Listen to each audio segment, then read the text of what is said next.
Hello. Hi. Good day and I love you. I'm Heather Peterson Lockhart and I am the Chiefess. And today it's story time. I am going to tone the bowl because I love the fact that we get to excuse me. I want to start over. Like completely. Let's just sit here for a second.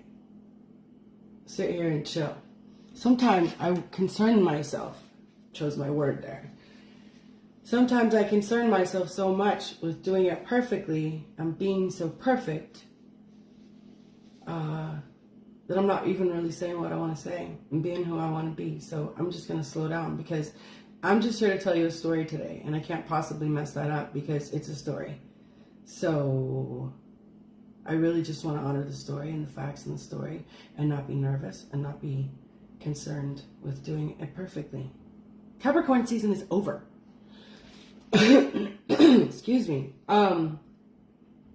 So let's get started with a mini meditation and a toning, and then I'll tell you a story.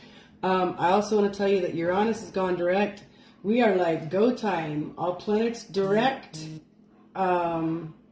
It's time to manifest the life of your desires. And it is quite literally a new earth with new energy. So this is lovely. That's my dog getting into. That's my goat juice. And this is my water so it doesn't stain my teeth.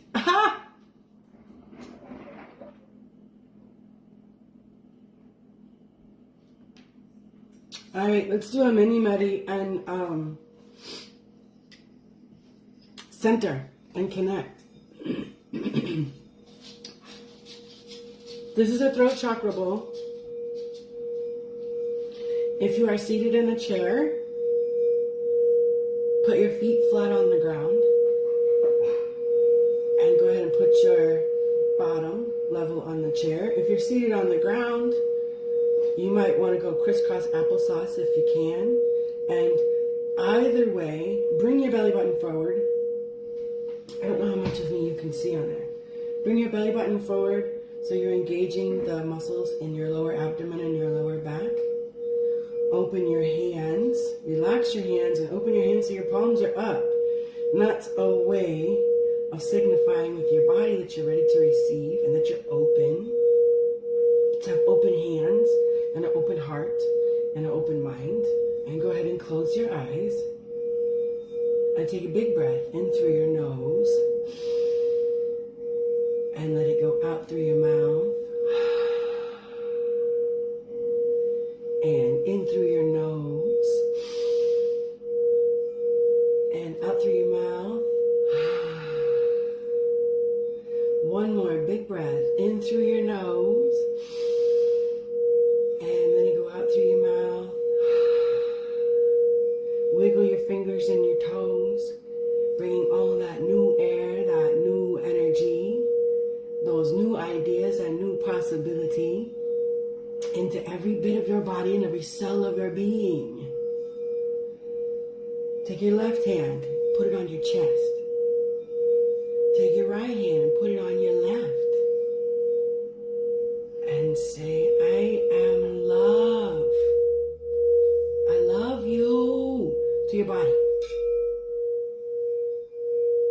Say, I love you to this earth that gifts us our vessel and its vitality and connection. And say, I love you to a power greater than we that understands all that is in divine timing. Say, I love you. I know that it loves us. And now release your hands. Open your fingers. Open your hands. Open your eyes. And let's take one more big breath in through your nose. And then go out through your mouth.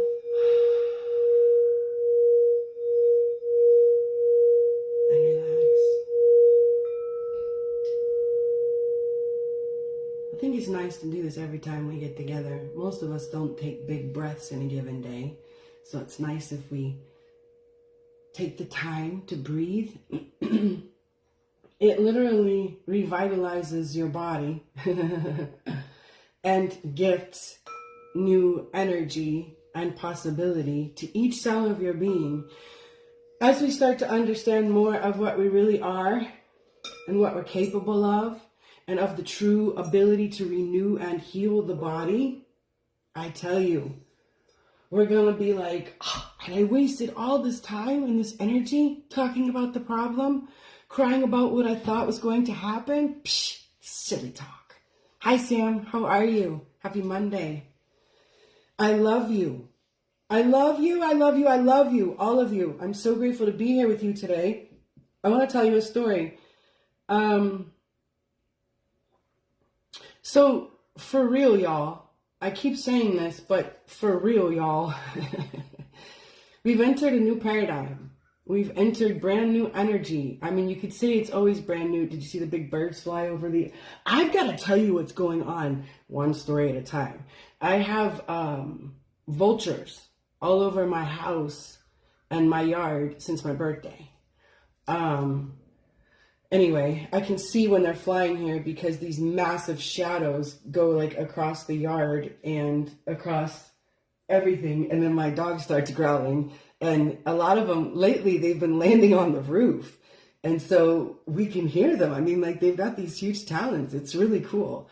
I'll save that for another story. But today, I just want to share a story because, so it really is, I keep saying this about new energy on Earth and a new paradigm on Earth. You know, it's funny how things circle up.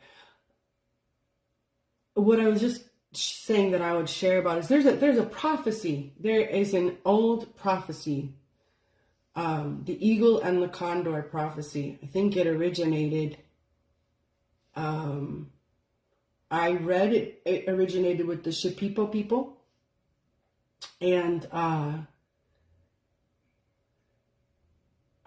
wanted to research more about this before I spoke about it because I'm not very knowledgeable, and it just got brought back to me in my awareness very recently. Literally right before my birthday, out of nowhere. And then the birds are here, so there goes my dog. Hey, you're okay. They're good. You're good. We're good. Everybody's good. It got brought back to my awareness right before my birthday, and now I can't not pay attention because there's vultures all over my house and vultures everywhere. So I believe, I don't remember when it originated, but the prophecy says that the eagle and the condor used to fly the skies together. And then the eagle would take over the skies. I believe it was from 1593. It's pretty specific, from 1593 to 1993. And at that point, the condor would again fly in the sky in harmony with the eagle. And it speaks about two paths of humanity and two times of evolution of humanity. And the path of the eagle, excuse me, is the path of the mind. A path of people that were only concerned about the mind and resources. And the path of the condor is the path of the heart, a more heart-centered species that lives in harmony with itself and all that is. And so, funny enough, this prophecy comes back in my purview, which is the way things work for me. I have messages come to me intuitively, and then they're backed up by a whole bunch of messages on Earth. And then if I'm paying attention, you know, I can explore more. So then I have had all these birds. Like the day we had a get together here on January 20th, which was a really big astrological shifting day. And there was vultures all over the backyard before people were getting here. And I was like, This is awesome. I don't know what everybody else is going to think, but I just appreciate the party and the communion. And anyway, so it is that time on Earth. I was going to put it in astrological terms, but then, here comes this thing to my purview again, reinforced by nature in God's timing, in real timing. So I guess we'll tie it all in together.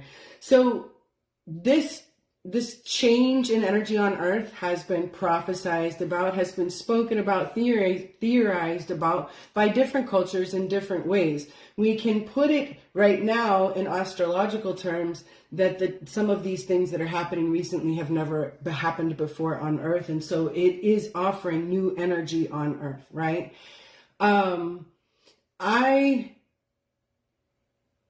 I was going to say I believe, and I'm not sure why I believe or why I know other than it is just what I know to be. Oh, crap. I just stuck my finger right on that. Dang it. I made it all fuzzy. All right, hold on a second. I forgot to put do not disturb on my phone. It's amateur hour, babies.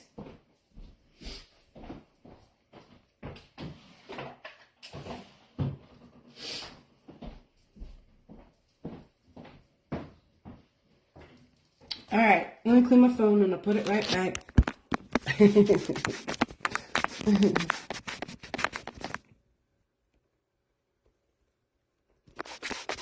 I think if I leave you there while I do this, you're probably like right up my nose, right?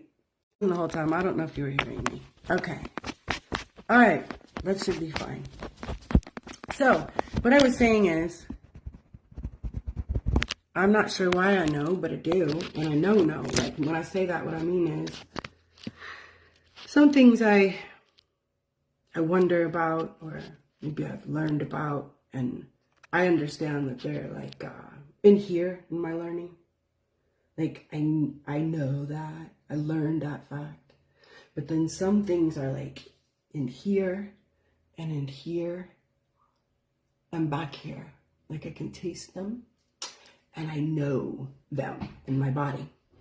I know them enough that I would make decisions based on that knowing. That's what I mean. Those are different things, right? So I know that this time on Earth is a great shift for humanity. When we basically get to meet ourselves and become aware as a species, or we get gone, right? That's what time it is. And I think it's pretty evident for everyone. We're really being exposed to the things that keep us from harmony. I'll put it that way.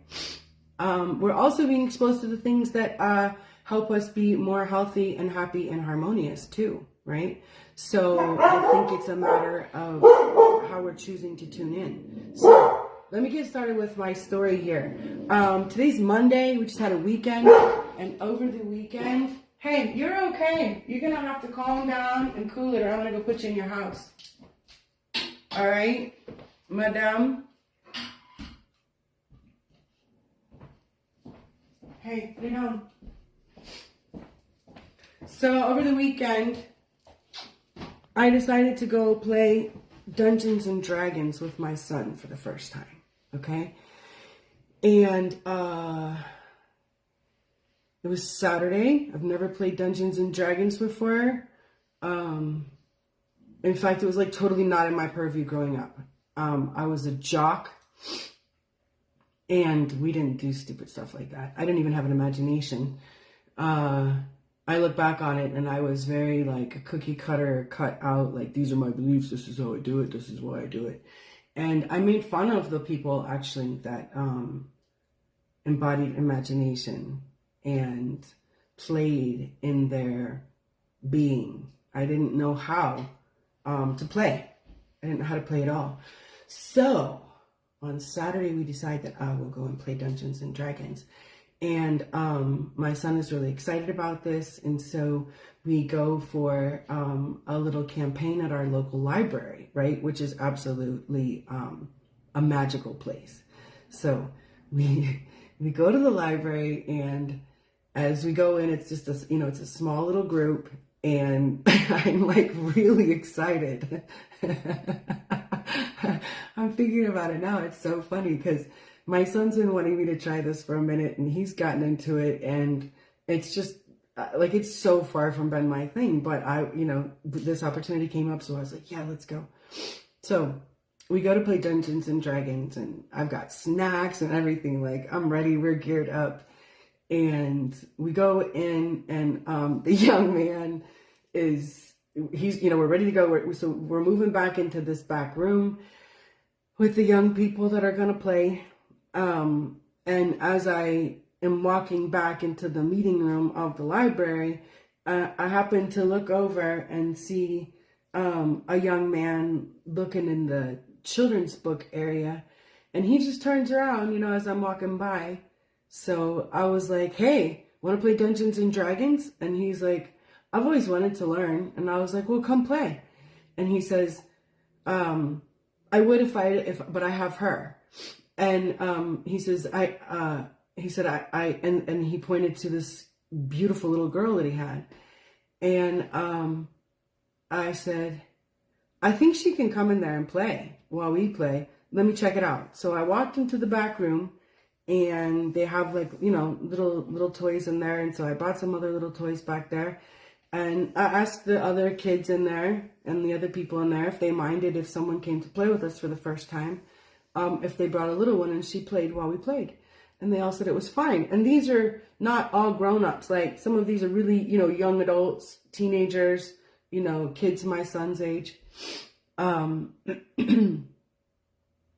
So I go out and I tell the young man, we got toys, and she can color too. So if you decide you want to, we're ready to go, and we're ready for you.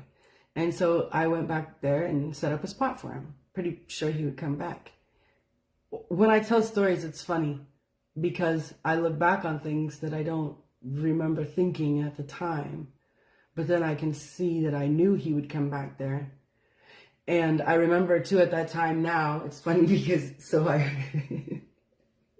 I walked back to come back to the meeting room, and that little girl is standing there, and she's just looking at me with like all this magic in her eyes. And she just smiles at me, the cutest little smile out of the corner of her eyes.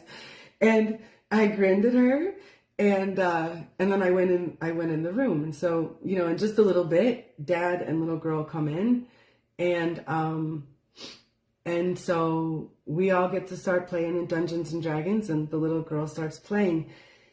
And the little girl is just brilliant and beautiful.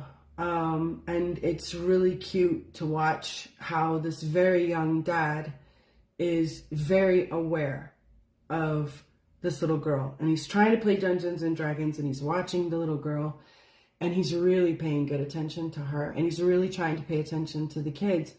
And in that, there's a dynamic where, there's some lag time sometimes when it's his turn, and the other people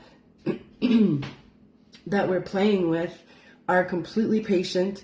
And if it's a situation where he has popped up to go help the little girl, at one point, even this other little girl gets up and goes and helps the little girl. And so he can return to the table and roll his dice and do his turn, right? And so at that point, so we play, and I have a great time, by the way. Like, I'm totally a Dungeons and Dragons girl now. I was just sort of like, that I wasn't a wizard and that I couldn't cast spells and the way I wanted to play. My son's like, what are you, like, level 20? And I'm like, I don't know, but that's what we should do. And he's like, Mom, you're a level 1. Oh, I wish I could. I was a fighter, but I can't remember. What was I called? I can't remember. I'm going to have to ask him. Anyway, I was a fighter, and I didn't have much to choose from, which made it really easy for me to learn, by the way, because I didn't have to choose from too many things, and I could keep it simple. But totally about D&D. I had a great time. And so anyway, this dynamic is that this young person, the dungeon master, if y'all don't know anything about Dungeons and Dragons like I didn't, you got to give props to anyone who does this, or I will say this. So this super imaginative game, you have a human being who is your dungeon master, and they have created a storyline. And depending on their degree of involvement and I guess how much fun they are, they're gonna tell a story with a certain amount of entertainment or not. And this kid was getting into the story, and I loved it. I loved watching this young man become these different creatures with these different voices as he was telling us this game, and then watching these kids around me participate. I know, like when the first time when they start answering and stuff, like I don't know what I'm doing and stuff, and so I totally got into it, and I got into watching them get into it, and I really like watching my son have fun and my son play in this, and it's neat for me to watch him in a different dynamic where I'm not his mom. I'm just Heather. I'm just Heather that showed up to play. And so we played for a while, and this young man, as he's trying to play and trying to watch this little girl who's very busy. She's so busy. She's so busy, and she's so articulate, and I don't know how to use the word in that tense. Her dexterity is phenomenal, so she's just like really into things, And he's tired, and he's got a lot on his plate, and so he ends up telling me in the conversation, he's just talking, and at one point he says he's a single dad. He's told me he split up from the girl he was with, that he was with for a few years. And so they share the time with the 19-month-old baby girl. And he at one point says, I just don't know if I have the structure to do this well. And it's funny, I hear him and I'm listening to him talk as I'm listening to the dungeon master. And I'm again aware of that thing sometimes that becomes very loud inside me, whether I want to hear it or not, and offers its opinion and assessment of the situation. And I'm thinking, or this thing in me says, well, how funny, because structure and stability just sat down next to you. And he continues to talk for a while, and we all have lunch together. We get to eat together and sit together. And so after this wonderful game, and so at the end of the game, I am extremely grateful to our dungeon master. It's funny to say. And to the people who have played with us, and it's just this really wonderful experience. And I can just really feel this young man, and his weight, how he feels and stuff. So as we conclude, my son, gets ready to go and do some other stuff, and one of the little girls starts playing with the little girl, and the dungeon master goes about his business, and everyone he sort of dismisses, and I say to the kid, all right, well, to the young man, excuse me, I say, he's the age of my kids, I say, all right, well, my name is Heather, I told you that, my full name is Heather Peterson Lockhart, and I said, I've been doing this whole, learn to kind of live healthier and happier thing for a hot minute. So if you want to tell me your life story, I'll listen. And then we can see if we can make anything better together. And he goes, okay. And so he does. He tells me a story. And he is really isolated here, and really going out of his way to feed the child, literally and figuratively, to take her to places, to do things with her. Like, her vocabulary at 19 months old was insane. And that's what I was saying to him. I was like, did she just say this? And he's like, yeah. And then one of the other people said, how does she know all those words? He's like, because I read 2 books a day to her. And he said it really seriously and stuff, you know, and it's just, it was so beautiful to see this young man. So like, because we read. Yeah, that's what she said, because she's smart. So attentive to her, and so attentive to her needs, and so ready to feed her. And yet, he's not getting fed. He's not getting fed. And so, and I'll tell you too, I don't sit and listen to everyone's life story anymore. I have no desire, because between you and me, I will tell you that the truth is, you can have the magic pill and the magic potion. You can be all about all the right motion, but not too many people want to do the commotion, is the truth. Most people just want to sit next to you and whine about the problem, and they want you to act. They want you to tell them that it's okay to acquiesce to the problem than to strive harder and ante up to the solution. Most people don't really want to get better. Most people don't really want to heal. I mean, this is what I think after almost 30 years of being in this business, and why I have officially quit coaching.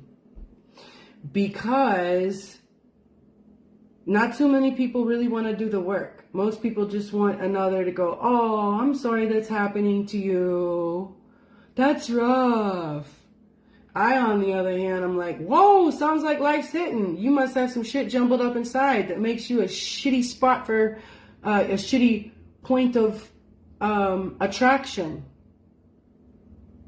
You want to do some house cleaning? Because if not, get used to sitting in it. That's all that there is. That's all that there is. So with that, I'm not really willing to sit and listen to too many people about their problems, right? What did it with this young human was his very willing attitude to be a part of everything that he was around at that moment, to really try to connect to all of the human beings that he was around. He was receiving help, and he was trying to help, and he was attentive to the human that he has been charged with. And so when I see other humans handling their biz like that, you better believe if I can be of service in some way, I absolutely want to. I will go out of my way. I try to be of service to every human being on the earth, but I will go out of my way for a human like this.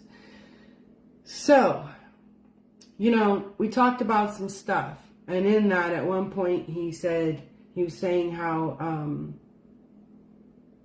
the girl's mom is an absolute and total narcissist. And for those who tune in with me, y'all know what I think about that. So I listened to him, and then at the end of his sharing, I said, well, here's the deal.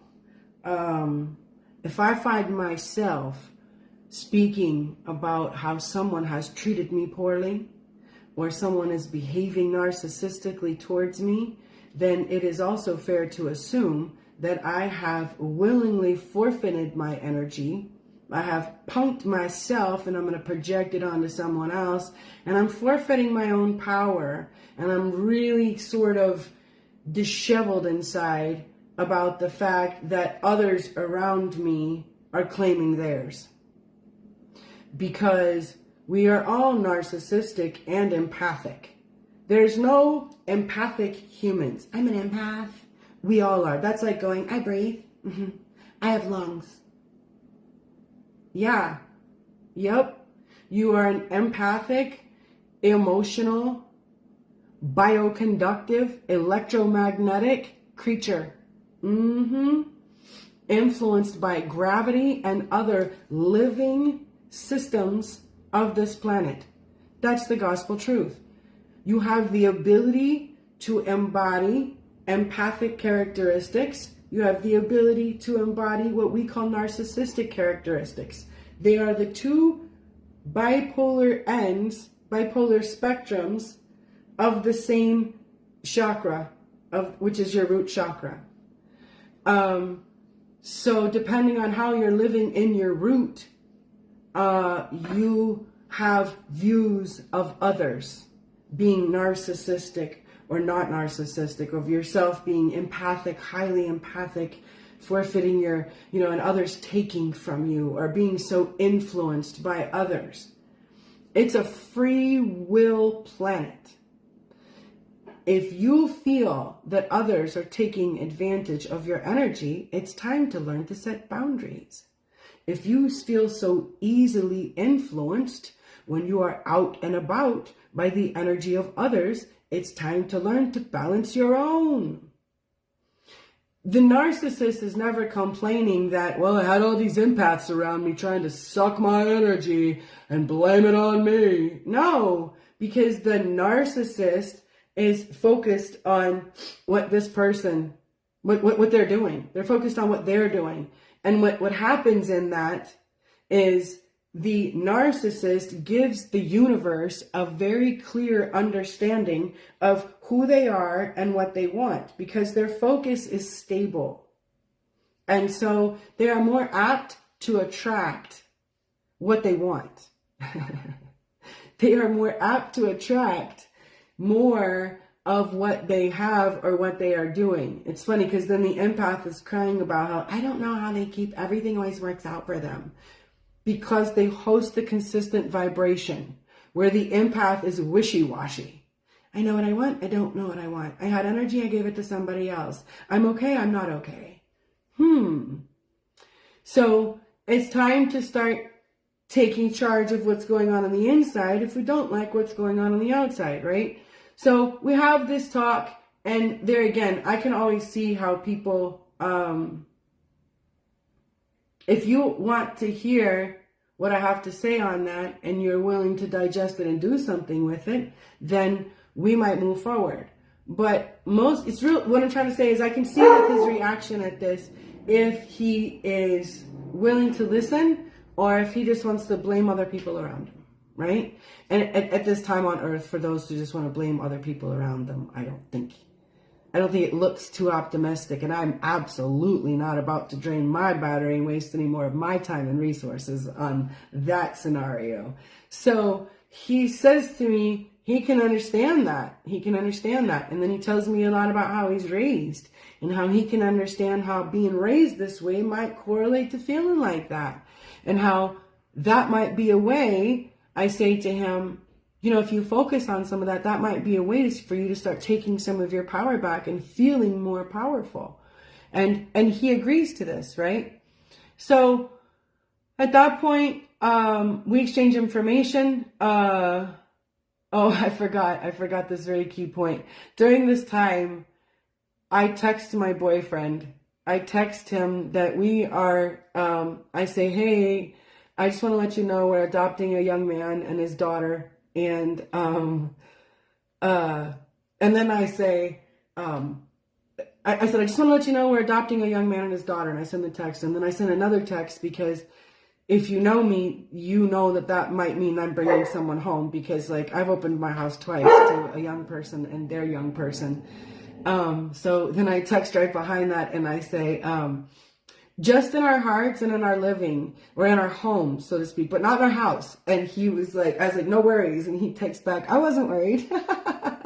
Right? So I say this to the young man. I tell him, I say, well, you can take it or leave it, and you can decide what you think I'm about. I said, but here's my full name, and you can Google me. And I encourage you to ask around about me.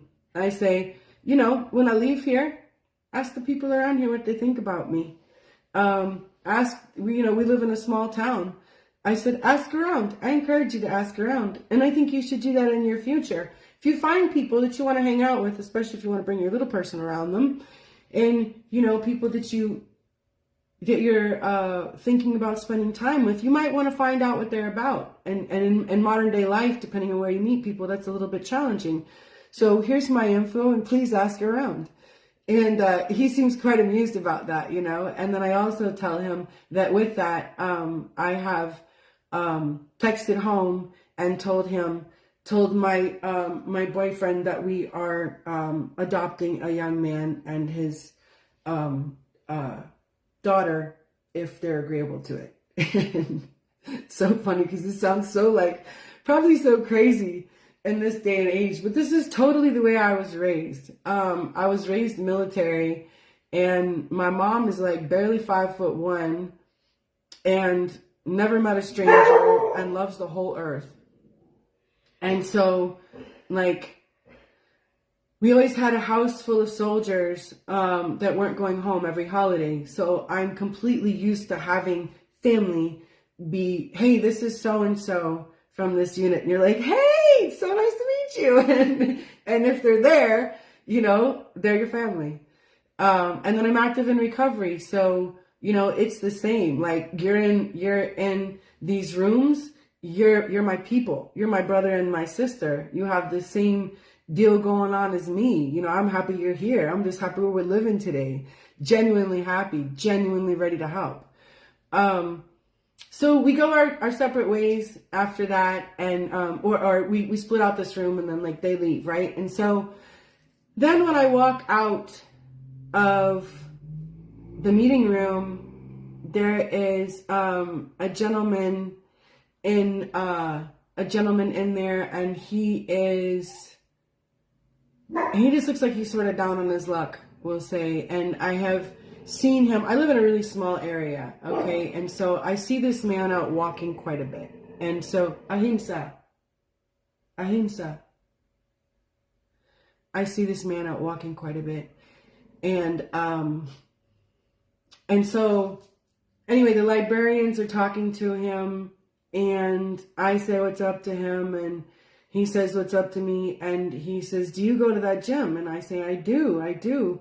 And I said, I've seen you as well. And so I introduce myself, and he introduces himself.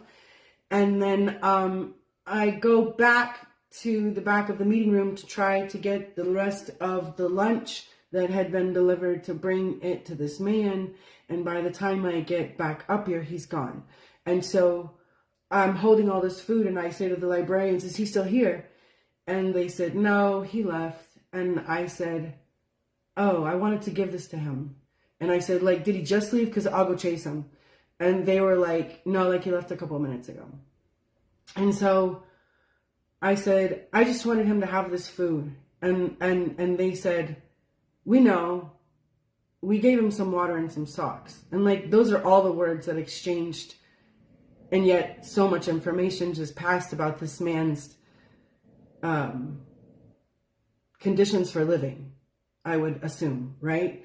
And so I was bummed that I missed the opportunity to give him the food. But anyway, so went into the restroom, and when I came back out, I said to these ladies, because I was thinking about while I was in the restroom, that as I've been in this little library, which is an absolute place of magic, that hosts all these little women, and they're all little, and most of them have all kinds of different color hair.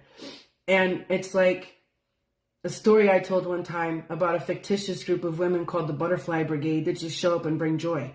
And so as I've been in this library, I have heard them. One time a man was in there, and he didn't know how to work on his own resume. And there are regularly people that come in there and use the computers, like some older people that don't have their own computers, or that just have a sort of a hard time navigating around technology.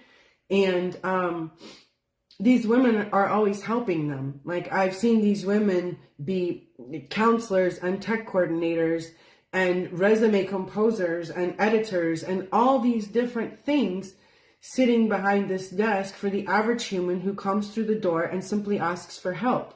And they go above and beyond and out of their way every day, right?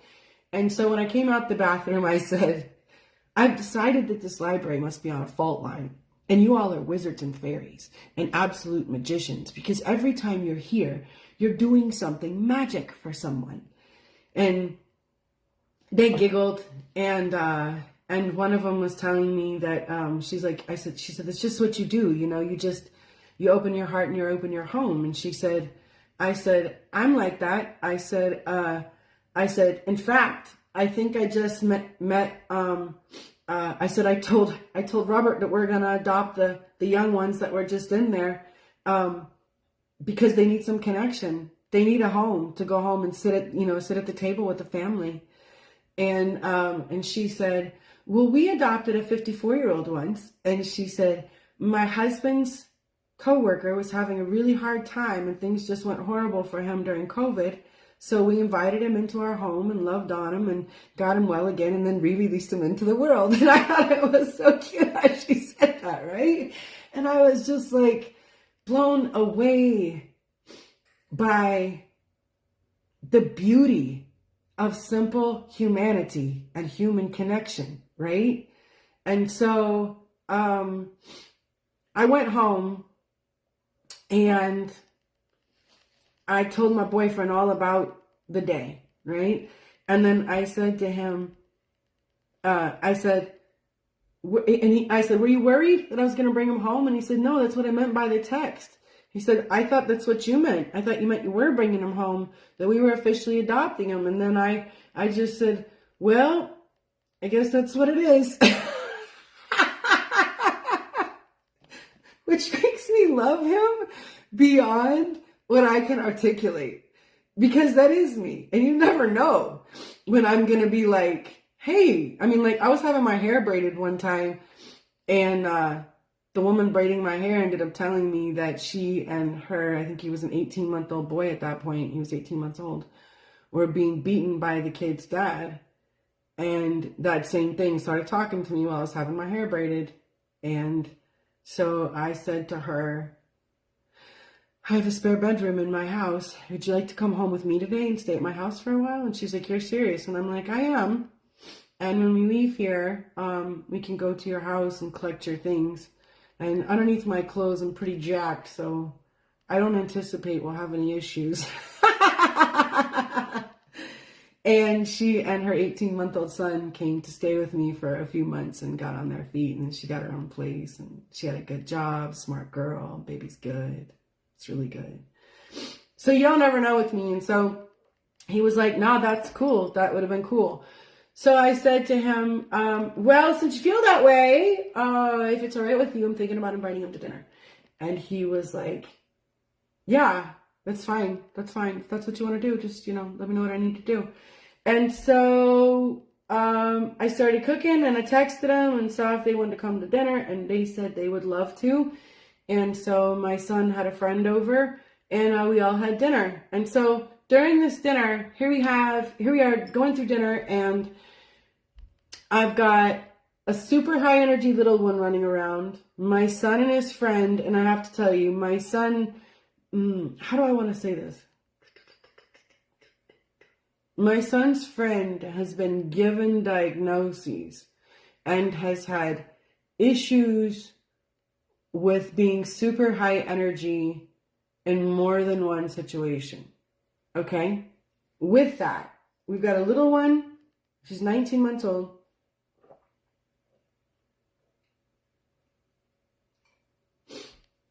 Running around. The adults are chatting. There's not a TV in our living room. There's no TV on. And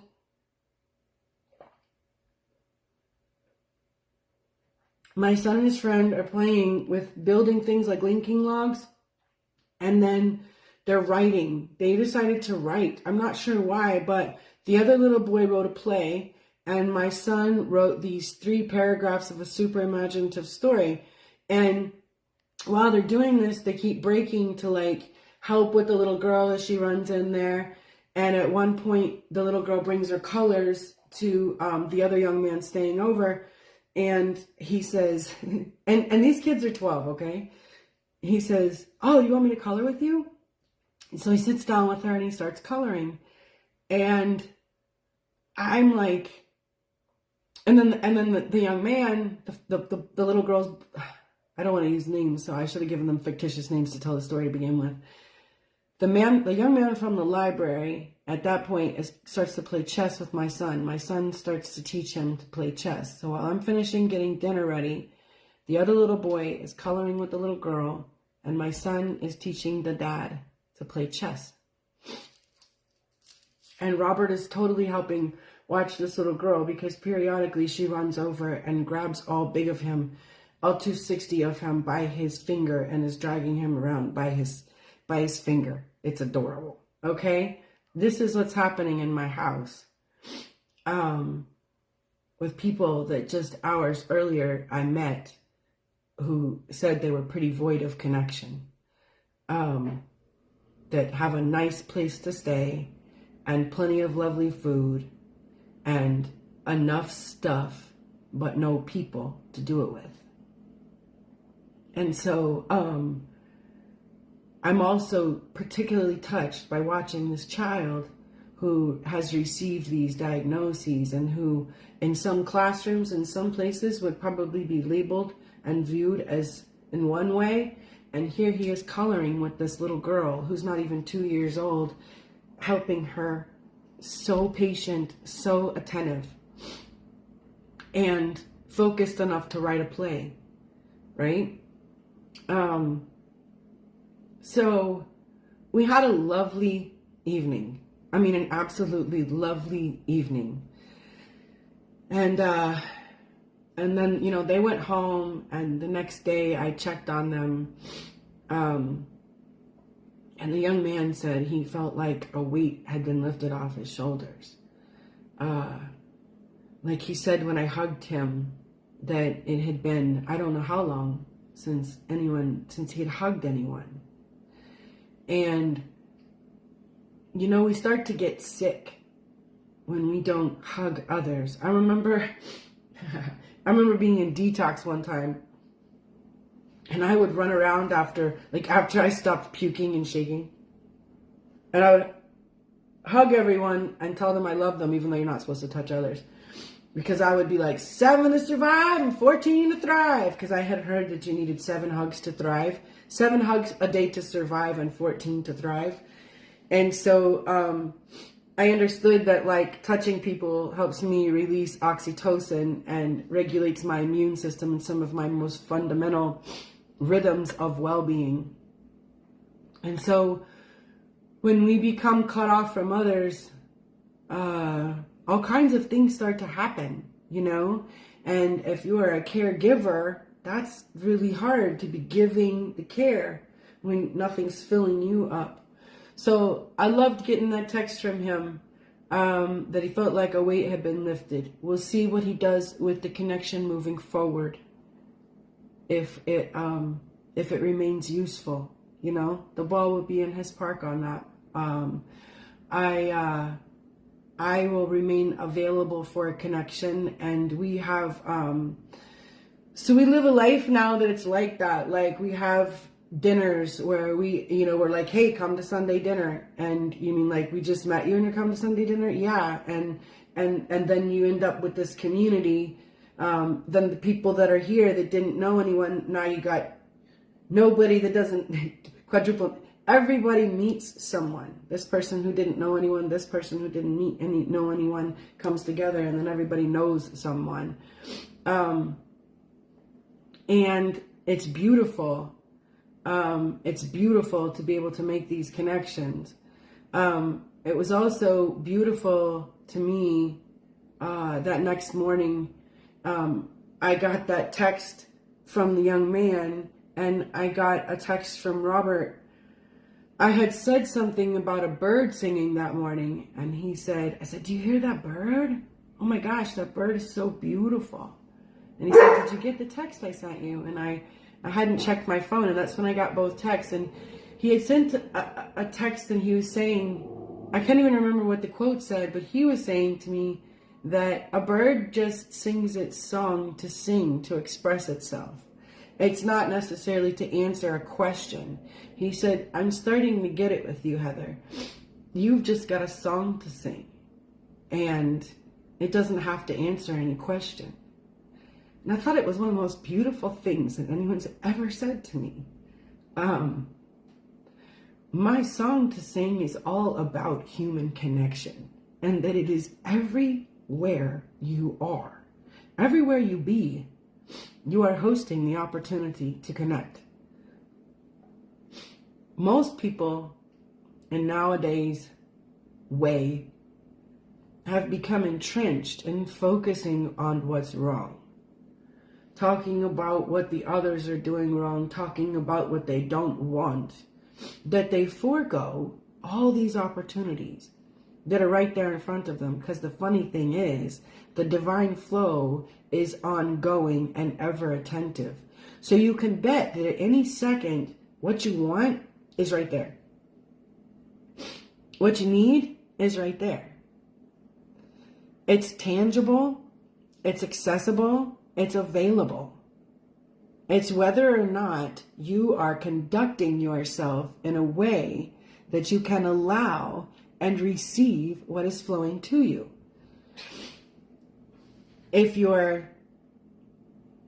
I think about so many ways where all of this connection happened in this whole story. The young man turned around at just that time that I said to him, do you want to play Dungeons and Dragons? He says, I've always wanted to. He doesn't shut it down, but he doesn't really think it's a possibility because he has his daughter with him.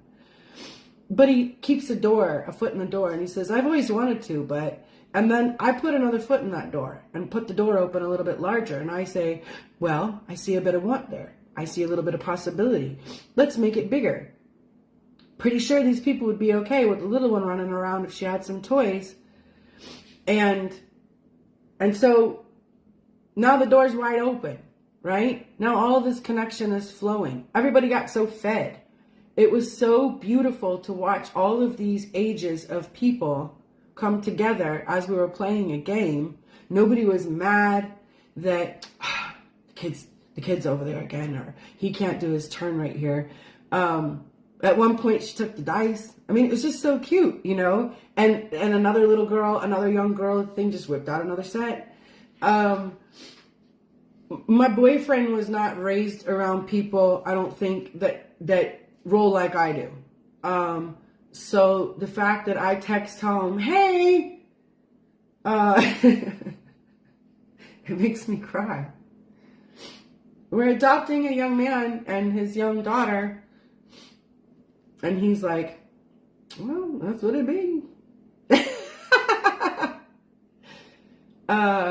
Is incredible.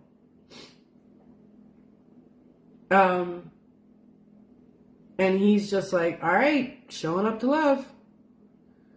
That would have got him so worked up before. It would have made him so nervous, or he just would have been flabbergasted, you know? But we've been together for a minute now, and so I guess he's probably, you know, it is the way it is, right? And then the kids together playing in the evening, all ages of kids, just communing. You know, I don't know if the other little boy gets exposed to young ones. You would think by watching him that he does. I know he's the youngest of his siblings. He's like, in fact, how small is this world? He is he lives in our neighborhood, and he is the exact same break as my kids are. In fact, his older sister is very good friends with one of my daughters. That's wild, isn't it? Yeah. So I know he doesn't have younger siblings. And the patience from a kid who usually gets treated in a way that like he's incapable of being not only patient, but of sitting still like that and being that attentive and helpful to another human. I mean, like, totally beautiful, remarkable. And it's really pretty for me to allow myself to just be who I want to be, and see where that flows. I don't have an agenda. Like, I don't think I'm gonna fix this kid's life. I don't know if I will be in this kid and his kid's life at all. It just was a nice way to make connection that day. I have already reached out to another single dad that I know that happens to live in the same area. And I'm going to put him in touch with him. So now I'll have another father to hang out with that has kids, that is on a good track. And so maybe you'll have someone to mentor. This young man has a particular art form. And so, in fact, I'll put it out on here for anyone who watches locally. He's a tattoo artist. So I'm going to reach out to the people who I know that are tattoo artists, and see if anyone is taking an apprentice. You know, I call myself the chiefess, and I was raised in a military family, and I was raised under these two beautiful, incredible, remarkable human beings that taught me how to make safe space, look out for others, and create community, like, remarkably. I think about that today. You know, sometimes my father was in the Army, and so my dad, you know, had eyes on all the soldiers, and my mom had eyes on everything connected to that. There were times where, like, my dad and the soldiers would be deployed. That means they would be somewhere else for, like, exercises and stuff. And, you know, someone would be having issues with their child, or issues going into labor, or maybe after that, some sort of depressive issues, or whatever, you name it. And, you know, my little, barely 5'1" mother would be on the phone with my 6'6" father, telling him what was up and what needed to happen, and he would be like, "Yes, ma'am." And between the two of them, they looked out for people. There was a lot of times when there was a young soldier at our house, and my dad talking to him late at night, or my mom. I remember now. See, I just didn't know what we were doing when I was little. My mom, oh God, my mom would take us to someone's house, and my mom would be helping that woman handle her business. You know, I didn't know that then, like, but my mom would just be helping her learn how to live. Like, sometimes my mom was teaching her how to cook some things, or helping her do some laundry, or you name it, just the things that moms do. Well, said the child of that mother, right? But not everyone had my mom, so they didn't know that. And so my mom helped them learn.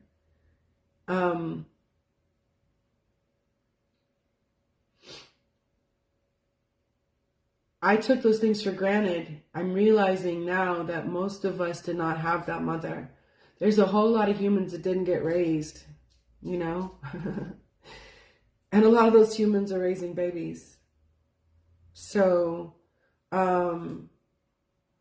anyway, I'm grateful for community, and I'm grateful for being willing to just open my mouth. You know, I mean, when you're raised how I was and you move around every 2 to 3 years, you got to be like, "Hi, I'm Heather, I'm new, I'm looking to connect." Otherwise, you stay alone, and that sucks. You know what I mean? So I'm grateful I have that now. I'm grateful for everything that's ever, you know, all the stuff that this does not kill us makes us stronger crap is totally true, because all those things, they give you experience that one day can help you bridge the gap between you and another human being. You know, someone's going through what you're going through, and so you have the opportunity to use what you've been through, especially if you've healed from it, to help another. If you haven't,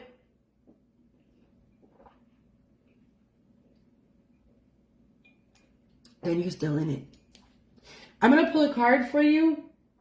I also want to tell you I have chakra balancing roller balls on my website. And I just finished wrapping another batch of, I left this one open to show you. These are tea tree and bergamot cold processed soaps. This is my favorite. It just smells so fresh and so clean. So fresh and so clean. All of my products are charged with bioscalar energy. They make your body immune from Wi-Fi, cell phone, and ELF wave disturbance for 2.5 days per application. So if you touching the soap, holding the soap, Putting this on your skin makes you immune from Wi-Fi and the towers and the cell phone stuff, all that, for 2.5 days. Because those little waves, they get in your bubble and then they get in your biology. Not good for our balance. So make your body immune by using a product from my Quantum Care Boutique. I should have linked it on here, but it's somewhere on my website. It's somewhere on my social media. It's Quantum Care Boutique on Etsy. I got 2 cards. 2 fell, so we're going to go with 2. When I lean toward love, I am led. And I find a deeper meaning and personal growth amid the discomfort. If it didn't hurt, would you really notice it as much? And with that, can you learn to focus on what feels good? Can you learn to focus on what feels good and to concentrate on speaking about and thinking about and behaving about what feels good? Game changer. Thank you for being here with me. I love you. I love you. I love you. And please subscribe to my YouTube channel. I think next time we're going to put her up so we don't have to worry about that. Please subscribe to my YouTube channel. Love on yourself today. Buy one of my products. Boost your immune system. Boost your electromagnetic conductivity, which increases your health and harmony. I love you.